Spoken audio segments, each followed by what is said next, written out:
Welcome to a Programming Languages virtual meetup pre-recording. My name is Connor Hoekstra, and if you've been following this series from the beginning, congratulations, because we are at the final chapter section of the Structure and Interpretation of Computer Programs, chapter 5.5. So super exciting that we've made it all the way through this textbook, and I'm looking forward to covering this final chapter section. So let's hop into the table of contents.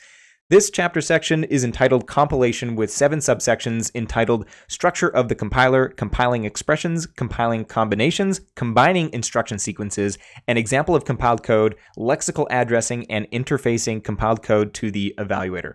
So if you take a look at the page numbers, you'll note that this is a very long chapter. In fact, it is the second longest chapter section at 67 pages. So we are going to be skipping a couple of the chapter subsections, specifically the 4th and 6th chapter sections on combining instruction sequences and lexical addressing. And we're only going to say something very briefly about the final chapter subsection. But the other 4.1, 0.2, 0.3, and 0.5, we're going to go through in a little bit more detail. So let's hop into what the text has to say. At the top of this chapter section, the text reads, "The explicit control evaluator of section 5.4 is a register machine whose controller interprets scheme programs." In this section, we will see how to run scheme programs on a register machine whose controller is not a scheme interpreter. Following this, the text reads, "Compared with interpretation, compilation can provide a great increase in the efficiency of program execution, as we will explain below in the overview of the compiler. On the other hand, an interpreter provides a more powerful environment for interactive program development and debugging, because the source program being executed is available at runtime to be examined and modified. In addition, because the entire library of primitives is present, new programs can be constructed and added to the system during debugging."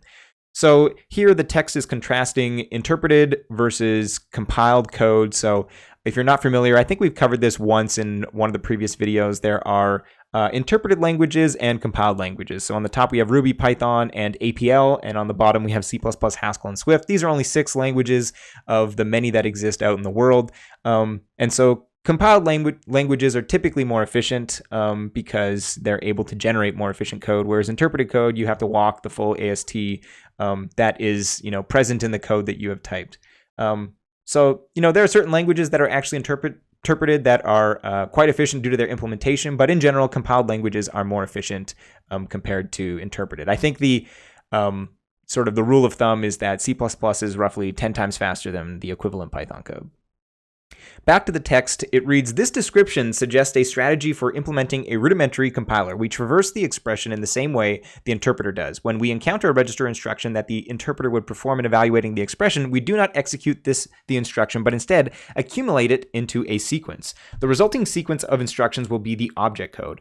Observe the efficiency advantage of compilation over interpretation. Each time the interpreter evaluates an expression, for example, f of 8496, it performs the work of classifying the expression, discovering that this is a procedure of application, and testing for the end of the operand list, discovering that there are 2 operands. With a compiler, the expression is analyzed only once, when the instruction sequence is generated at compile time.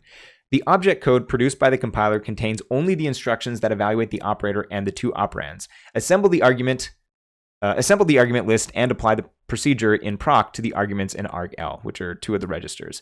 So this is basically just a single paragraph from the full overview of a compiler that's pointing out that there are certain operations that when you are compiling code, you can avoid that are necessary in interpreted code, which is what leads to the efficiencies that were mentioned earlier.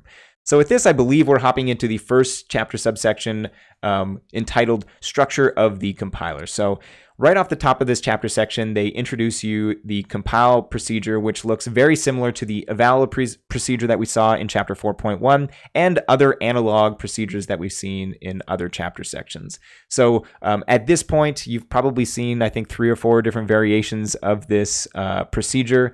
And it's pretty straightforward. It's a conditional expression that has predicates and is dispatching based on those predicates. So at the top, we have self-evaluating, quoted, compile variable, compile assignment, etc.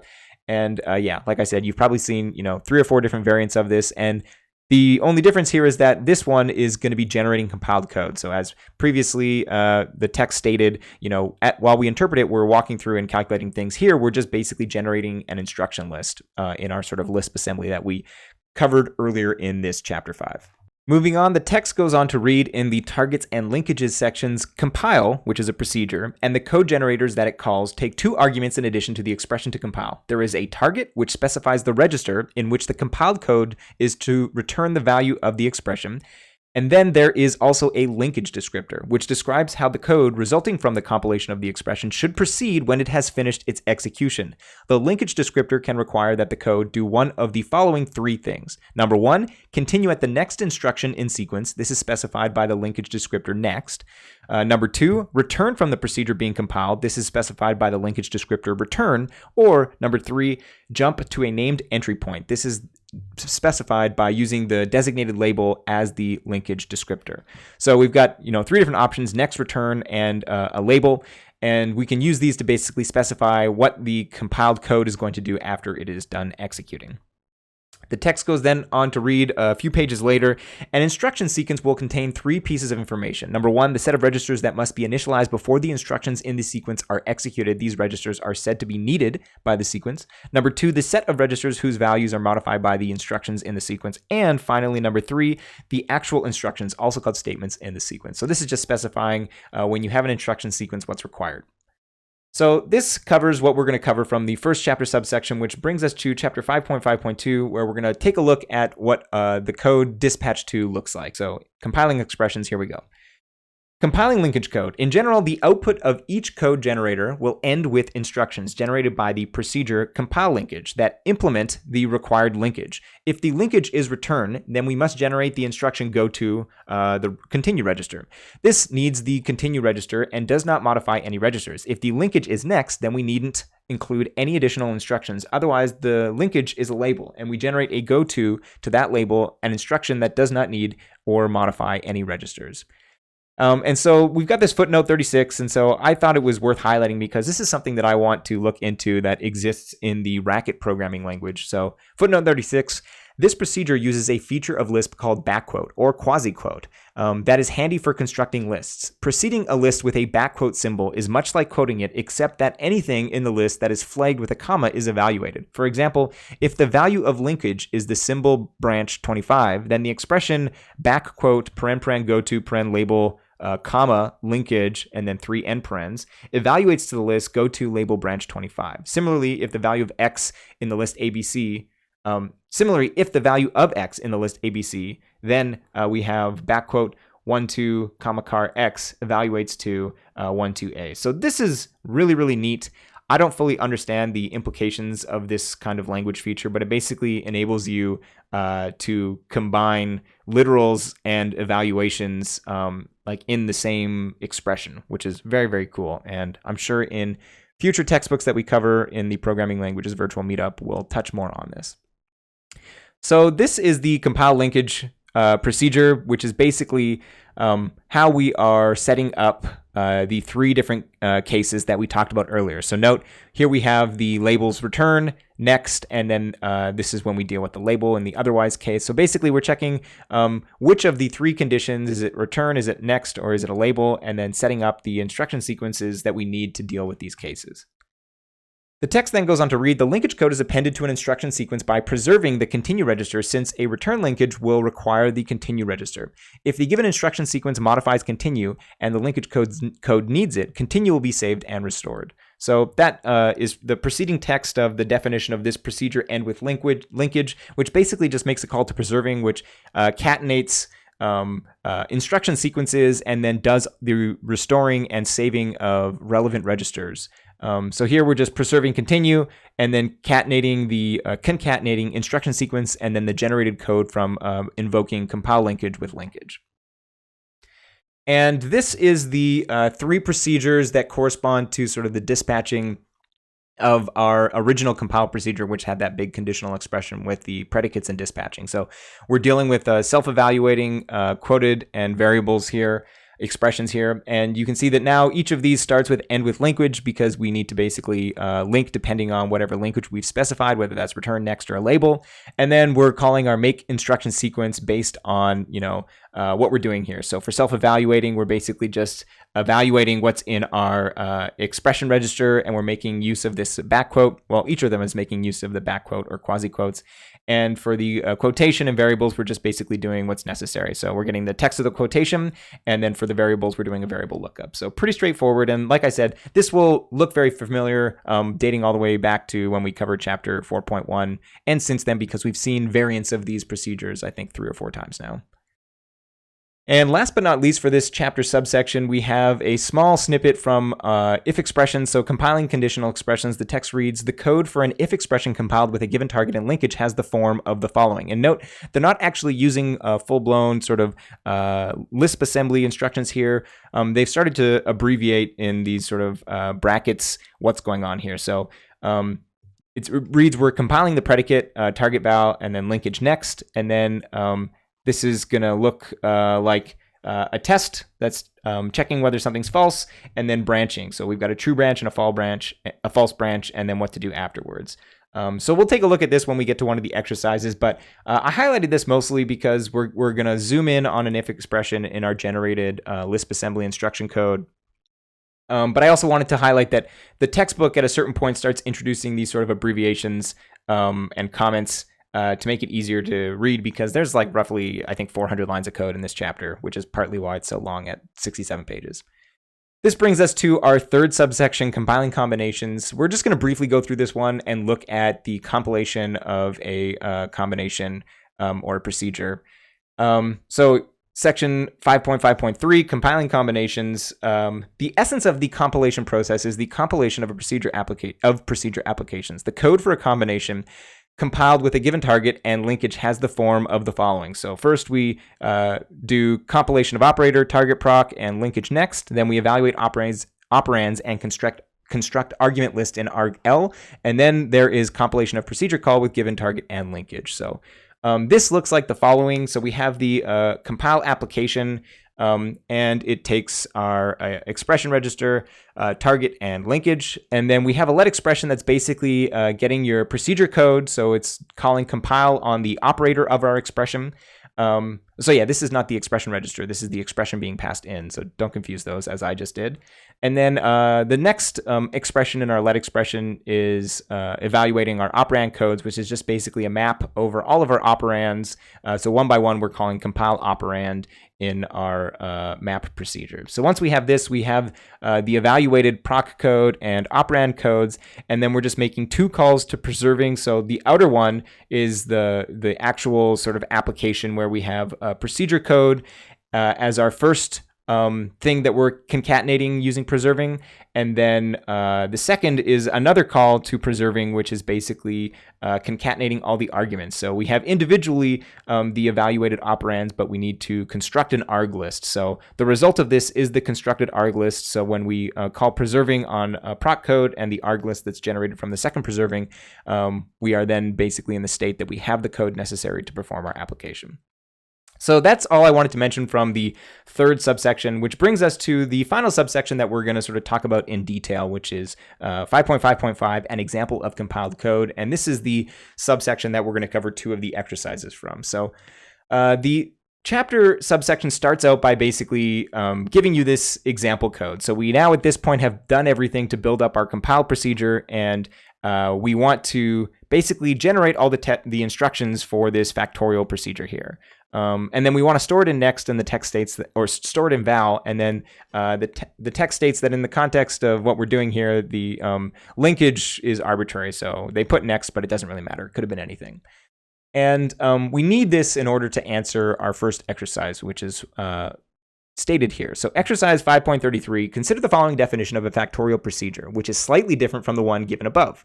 So we have define factorial alt and the following. So we'll compare these in a sec. And the exercise is asking us to compile this procedure and compare the resulting code with the procedure for factorial, the one that we just saw. Explain any differences you find. Does either program execute more efficiently than the other? So here are the two procedures side by side. They almost look identical. Obviously, one's called -alternative, but if you stare at this long enough, you might be able to see the difference. It's very subtle, and it's just that we have swapped the order that we are passing the arguments to our expression that's doing the multiplication of n and factorial of n-1. So if we generate the code for the second one, which is the first thing the exercise asks us to do, we end up with the following. So this is a massive amount of instructions. We are definitely not going to walk through this, but I thought I would sort of highlight one piece of this, which is the if expression that is dealing with sort of whether n is equal to 1, and then it's got two different cases. It returns a 1, which is our base case, or it does the recursive call. So if we zoom into the middle of this, you might be able to pick this out. So here we have a true branch, a false branch, and then a test. So this is similar to what we saw in the text earlier, where we have an expression. We're asking whether this is false. And then we've got a branch. And this is going to go to the false branch, which is down here. Otherwise, it's going to skip this branch if it's true and go to the true branch. And so you can see in the true branch, we are assigning to the val register the constant value 1, which is exactly what we're expecting to see because of the factorial code that we have. And in the false branch, this is basically a variable lookup for our procedure, which is the recursive call to our factorial function. So, I encourage you to do this exercise, get the code working, and walk through this yourself. I want to keep this video a bit shorter, so we're not going to walk through the whole thing. But as you've read through this final chapter, section 5.5, you should be able to walk through and make sense of sort of the mapping of the instructions that were generated to the original defined factorial procedure. The second part of this exercise, though, asked us to compare it to the original. So I'm not going to show both of those pieces of code side by side. I'm just going to show the deltas side by side. So on the left, we have our original, and on the right, we have our alternative solution. So you can see this by the fact that we have factorial hyphen alt. And we'll note that we have 3 differences here, but the third difference is literally just the procedure name. So we can erase the second difference, and then we just have 2 differences. And once again, if you stare at this long enough, you'll basically notice that it's basically the 2 of them are just swapped around. So here we're doing our recursive call first, and in the alternate solution, we're doing our recursive call second. So this makes sense because we just swap the orders. So where we have lines 34 to 39, we basically could reverse these 2. I'm pointing at the screen, which you can't see right now. But basically, these 2 are just swapped around. Whether as to these are more efficient or less efficient, I'm pretty sure they're the exact same. But if you think differently, just let me know in the comment section down below. And prove me wrong. And last but not least, we have exercise 5.38. I'm just going to read the start of this. We're not going to read the whole thing because it's not necessary, but the exercise reads, our compiler is clever about avoiding unnecessary stack operations, but it is not clever at all when it comes to compiling calls to the primitive procedures of the language in terms of the primitive operations supplied by the machine. For example, consider how much code is compiled to compute paren plus 1a n paren. So you can read the end or the rest of this problem statement if you want, and it actually goes on to have parts A, B, C, and D. But for the purposes of this exercise, I just basically wanted to use our compile procedure to generate the code for this and compare it to the 2 instructions. It's just split on to 2 different lines here. So we have 2 assignments to val basically, and then some other stuff happening afterwards. But essentially, we're just doing 2 assignments to the val register. And if we compare this to what is happening when we compile our plus A1, once again, the next is arbitrary here, we get the following. So you can see just in terms of assigns, I believe we have 8 different assign operations. And on top of that, we have tests and branches.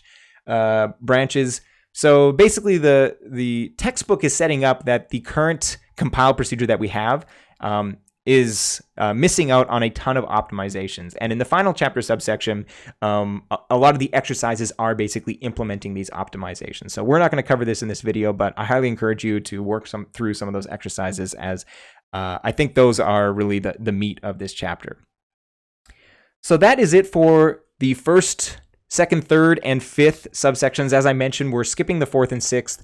And I just want to say something quickly about the last chapter subsection, interfacing compiled code to the evaluator. So this is probably by far the most interesting chapter because it starts to talk about how basically we have an interpreter, and then now we have a compile procedure, and how you can start mixing those 2 things. So you can have interpreted code that calls your compiler, compiled code that calls the interpreter, and then compiled code that calls the interpreter that calls compiled procedures again. And it's super, super fascinating. And the last exercise is actually them asking you to build a compiler for the C programming language in Scheme.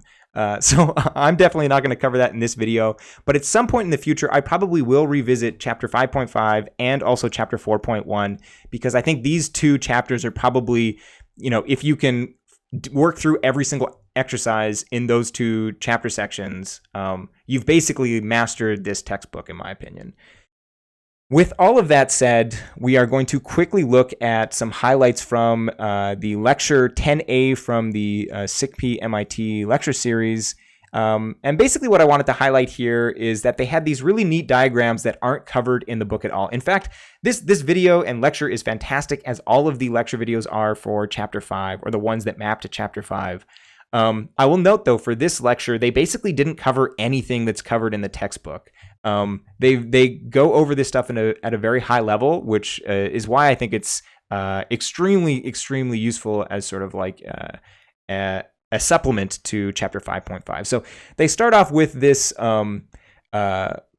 instruction code here, and then they show this visualization of basically all the restores and saves that happen and how it corresponds to different parts of the interpreter code.